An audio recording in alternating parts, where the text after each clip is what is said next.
বিদেশি নাগরিকরা এসে, মিয়ানমারের নাগরিক, বাংলাদেশের নাগরিক, তারা এসে আমাদের এখানকার রিসোর্সে ভাগ বসাবেন, আমাদের এখানে কে দেশ শাসন করবে, কে চালাবে, কি করবে, সেগুলোকে তারা তাদের ভোটাধিকার থাকবে, সারা পৃথিবীতে কোনো জায়গায় নেই। সারা পৃথিবীতে কোনো জায়গায় নেই। মমতা ব্যানার্জি এই কথাগুলো বলতে পারছেন না, কিন্তু উনি ফেসে বসে আছেন এইখানে। মুশকিলটা হয়ে যাচ্ছে। এটা আমি একটা এক্সাম্পল দিলাম ওর লেখা থেকে। তারপর পশ্চিমবঙ্গে যদি এসআইআর সার্থকভাবে রূপায়ণ হয়, তাহলে পশ্চিমবঙ্গের বর্তমান মমতা ব্যানার্জির নেতৃত্বে বর্তমান সেট আপের তৃণমূল সরকারের ক্ষমতায় আসার কোনো সম্ভাবনা নেই। এরা সকলেই মমতা ব্যানার্জির যে ভোট যুদ্ধ তথাকথিত, কারণ ওনার বেঁচে থাকার বা ওনার দলের বেঁচে থাকার রসদটাই আসে ইলেকশানে জিতে প্রশাসনকে কুক্ষিগত করার মাধ্যমে। সুতরাং কেয়ারটেকার গভর্নমেন্ট ওনাকে রাখা হবে কি না সেটা তো রাজ্যপালের অ্যাবসলিউট ডিসক্রিশন, এবং রাজ্যপালের সঙ্গে ওনার যে সম্পর্ক বা ওনার সরকারের যে সম্পর্ক, তাতে মনে হয় না যে তিনি ওনাকে কেয়ারটেকার গভর্নমেন্ট রাখবেন। এটা কিন্তু ওনার প্রবলেম, যেই জন্য ওনার সমস্ত শালীনতার মুখোশ ছিঁড়ে পড়ে গেছে। এখানে বাইদা ভাই একটা কথা তোমাকে বলে রাখি, নাম করতেও আমার লজ্জা হয় মুখে। তিনি একটি থানায় রাজ্যপালের নামে এফআইআর করেছেন। আমি বলে দিচ্ছি যে উনি যত বড় লয়ারই হন, উনি একজন অশিক্ষিত মূর্খ মার্কেট 5,000 টাকা দিয়ে এদেরকে ঢুকিয়ে দিয়েছিল। এখানে আসার পরে দালাল মারফত 20,000 টাকা দিয়ে সে আধার কার্ড করিয়েছে, তারপরে ভোটার কার্ড, আরও কী সব প্যান কার্ড সব তৈরি করে দিয়েছে। পশ্চিমবঙ্গের প্রশাসন কিভাবে কাজ করছিল বা করছে, পশ্চিমবঙ্গে একটি মানে তথাকথিত বিরোধী দল, সে বিরোধী দলের সাইনবোর্ড বা অফিস খোলার জন্য যে লোকজন বা টাকা পয়সার দরকার, সেটাও তো মমতা ব্যানার্জির থেকেই আসে। তারাও আবার এসআইআর এর বিরোধিতা করছে। অবভিয়াসলি তাদের সময়ই এটা এইসব লোক ঢোকানো শুরু হয়েছিল বিদেশিদের। তো আসলে ভারতবর্ষকে যেভাবে মানে গাজওয়াতুল হিন্দের মাধ্যমে ভারতবর্ষকে দারুল হার্ব থেকে দারুল ইসলামে পরিণত করার জন্য বাংলাদেশের একটি চ্যানেলে দেখলাম এই একদিন আগে গোলাম মৌলানা রনি বলেছেন, কিন্তু মুশকিল হয়ে গেল কি, ভারতের বিরুদ্ধে বাংলাদেশ যত না ঘোষিত বিরোধিতা করছে, তার থেকে বেশি বিরোধিতা করছে ভারতবর্ষের মধ্যেকার কিছু ক্ষমতালোভী, অসৎ, অর্ধশিক্ষিত, ভারত বিদ্বেষী এবং পাকিস্তানপন্থী রাজনীতিবিদ এবং তাদের দলগুলো।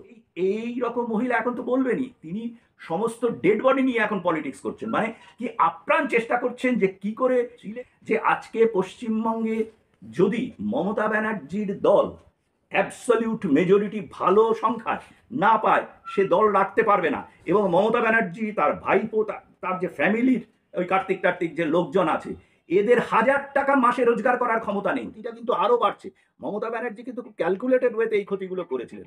উনি কিন্তু এর আগেও একটা মিথ্যা কথা বলেছিলেন, এবং বাংলাদেশি অনুপ্রবেশকারীরা যাতে এখানে থাকতে পারে সেই জন্য হিন্দু শরণার্থীদের বিরুদ্ধাচরণ করেছিলেন একজন জেহাদি পাকিস্তানি সুলভ আচরণ। মমতা বন্দ্যোপাধ্যায় তিনি নির্বাচন কমিশনারকে চিঠি লিখেছেন এই মুহূর্তে যে এসআইআর প্রক্রিয়া চলছে সেটি থামানোর জন্য।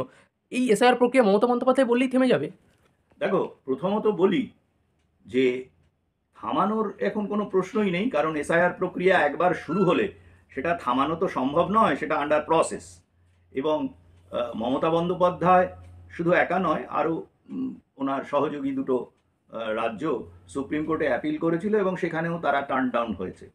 এবং এসআইআর প্রক্রিয়া শুরু হয়নি, আমাদের মতো প্রচুর লোকজন এসআইআর প্রক্রিয়ার ফর্ম নিয়েছেন, ফ্যামিলির ফর্ম ফিল আপ করে বিএলওদের দেওয়াও হয়ে গেছে অনেক ক্ষেত্রেই, এবং কিছু কিছু জায়গায় হচ্ছে। ছবিতে দেখেছি, খবরে শুনেছি যে উনিও নাকি ওনার যে এসআইআরের ফর্ম সেটা নিয়েছেন। কিন্তু এইটা আমরা বহু আগেই স্ট্যাটিস্টিক্স সহ বলেছিলাম, আমার মতো অনেকেই বলেছিল যে পশ্চিমবঙ্গে যদি এসআইআর সার্থকভাবে রূপায়ণ হয়, তাহলে পশ্চিমবঙ্গের বর্তমান মমতা ব্যানার্জির নেতৃত্বে বর্তমান সেট আপের তৃণমূল সরকারের ক্ষমতায় আসার কোনো সম্ভাবনা নেই। প্রথমত হচ্ছে মৃত ভোটার এবং স্থানান্তরিত ভোটারদের যে বিশাল লিস্ট, সেটা বাতিল হবে। মৃত ভোটাররা তো প্রায় সকলেই প্রশাসনিক সুবিধে নিয়ে শাসক দলের পক্ষে মৃত অবস্থায় স্বর্গ থেকে নেমে এসে ভোট দিয়ে যেতেন।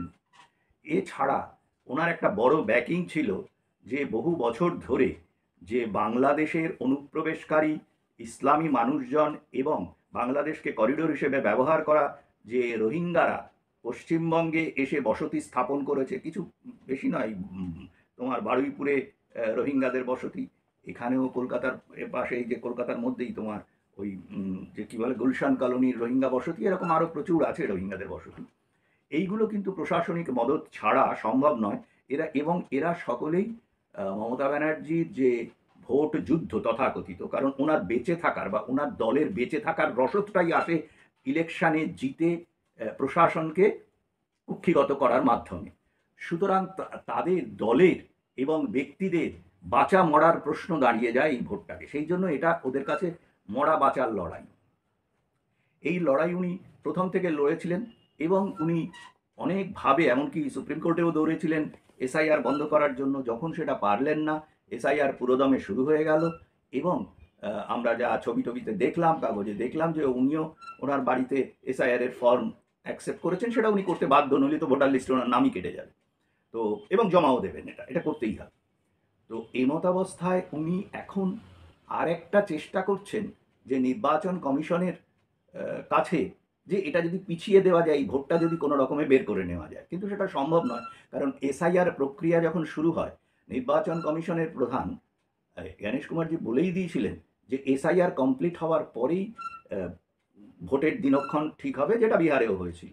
সুতরাং এসআইআর যদি ইনকমপ্লিট থাকে, মমতা ব্যানার্জির কিন্তু আরেকটা প্রবলেম হচ্ছে যে মে মাসের ওই নির্দিষ্ট তারিখের পরে যদি ভোট না হয়, তাহলে কিন্তু অটোমেটিক্যালি মমতা ব্যানার্জি আর মুখ্যমন্ত্রী থাকবেন না। তাতে 356 বা ওই ধরনের কোনো সাংবিধানিক ধারা প্রয়োগ করে তাকে সরানোর প্রয়োজন নেই। অটোমেটিক্যালি উনি সরে যাবেন এবং রাজ্যপালের তত্ত্বাবধানে ইলেকশন হবে। আমাদের সংবিধান তাই বলছে।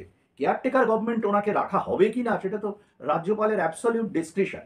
এবং রাজ্যপালের সঙ্গে ওনার যে সম্পর্ক বা ওনার সরকারের যে সম্পর্ক, তাতে মনে হয় না যে তিনি ওনাকে কেয়ারটেকার গভর্নমেন্ট রাখবেন। এটা কিন্তু ওনার প্রবলেম, যেই জন্য ওনার সমস্ত শালীনতার মুখোশ ছিঁড়ে পড়ে গেছে। এখানে বাইদাবাই একটা কথা তোমাকে বলে রাখি, অন্যদেরও জানা উচিত, যে পশ্চিমবঙ্গে ওনার দলের একজন এমপি, তার নাম করতেও আমার লজ্জা হয় মুখে, তিনি একটি থানায় রাজ্যপালের নামে এফআইআর করেছেন।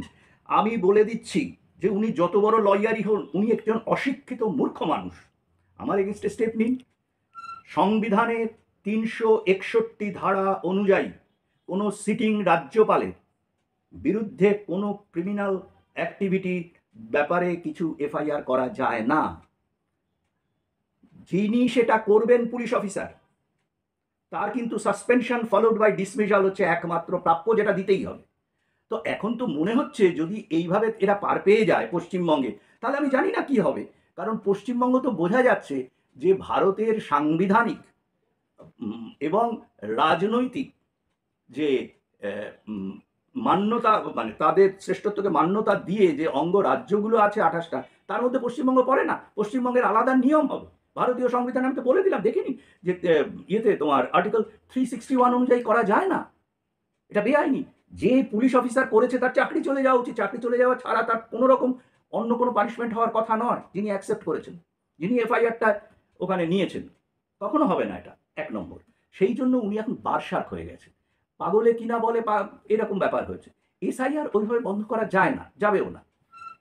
এসআইআরটা কিভাবে কি হবে, এবং দেখো ওনার অসুবিধাটা কোথায়। পরপর আমি তোমাকে কতগুলো ঘটনা বলছি। প্রথমত আমরা দেখলাম যে 56,000 ভোটার নাকি মৃত বা স্থানান্তরিত হয়েছে এবং দলে দলে লোক চলে যাচ্ছে। আজকেই আমার প্রায় পুত্রসম একজন সাংবাদিক, ভালো কাজ করছে এই এবিপি তোমার অনলাইনের, ঈশান দেব, ও দেখলাম একটা ভালো ইন্টারভিউ নিয়েছে যে হাকিমপুরে দিয়ে বাংলাদেশে যাচ্ছেন একজন ভদ্রলোক,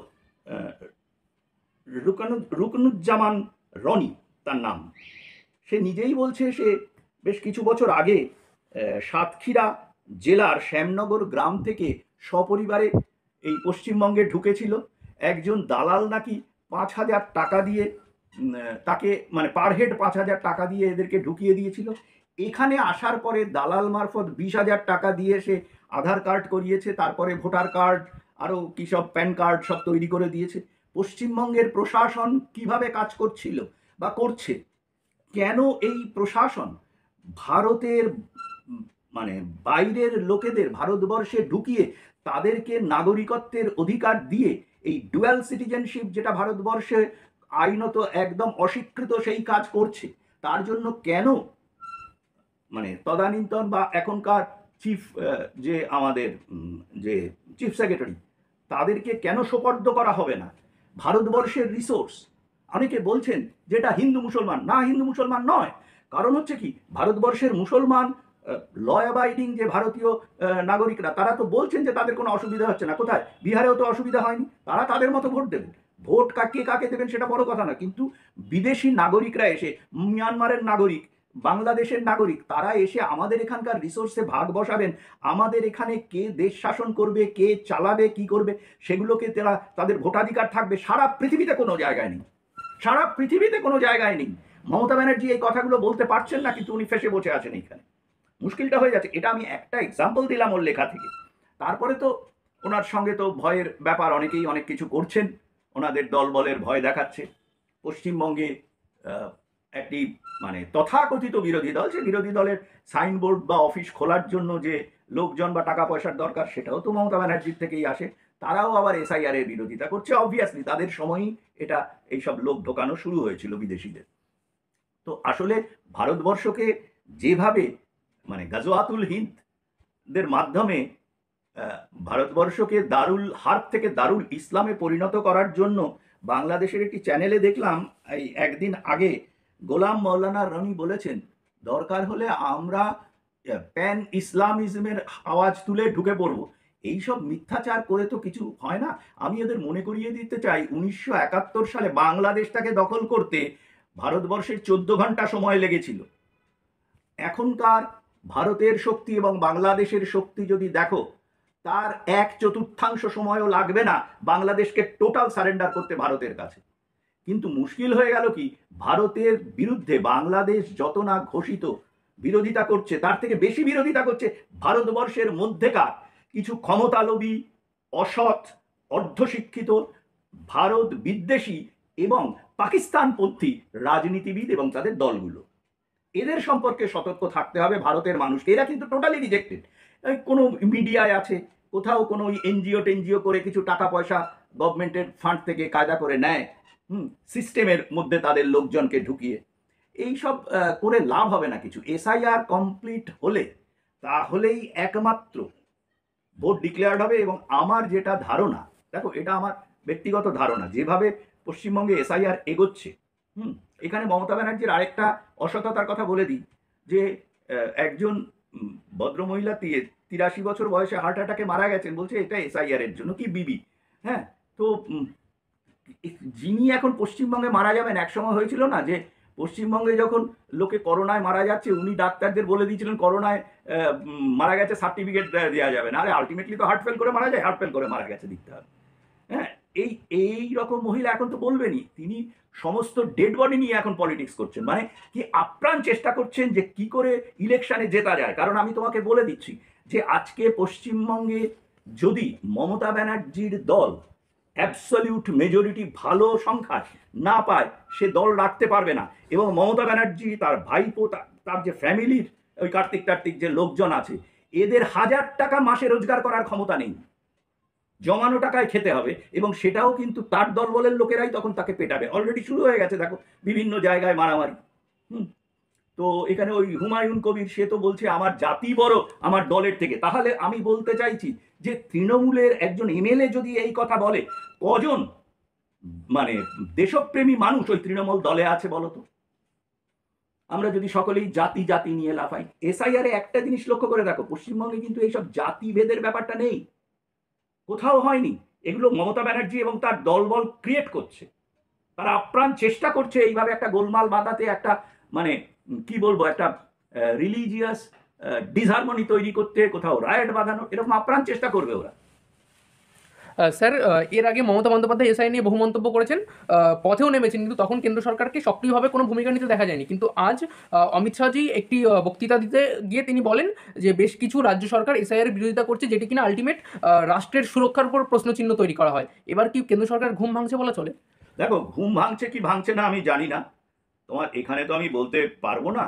অমিতজিকে আমি যতটা জানি, বা অমিতজির সঙ্গে যতটা আমার যোগাযোগ, সেইভাবে আমি বলতে পারি, উনি কিন্তু কখনোই বলেননি, বরঞ্চ এর আগে বলেছিলেন বিহারের ইলেকশনের বোধহয় কিছুদিন আগেই, যে আপনারা কি চান যে ভারতবর্ষে কোন মানুষরা এখানে মানে সরকার চালাবে, কোন মানুষরা দেশ চালাবে, দেশের মানুষদের সেবা করবে, সেটা ঠিক করে দেবে বিদেশি নাগরিকরা।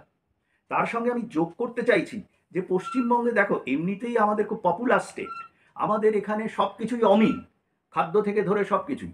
এই অবস্থায় যদি বাইরের এতগুলো প্রেশার থাকে, তাহলে মানুষের কিন্তু মানে তাদের যে রিসোর্স আরো ভাগ হয়ে যাচ্ছে। ক্ষতিটা কিন্তু মমতা ব্যানার্জি কিন্তু খুব ক্যালকুলেটেড ওয়েতে এই ক্ষতিগুলো করেছিলেন।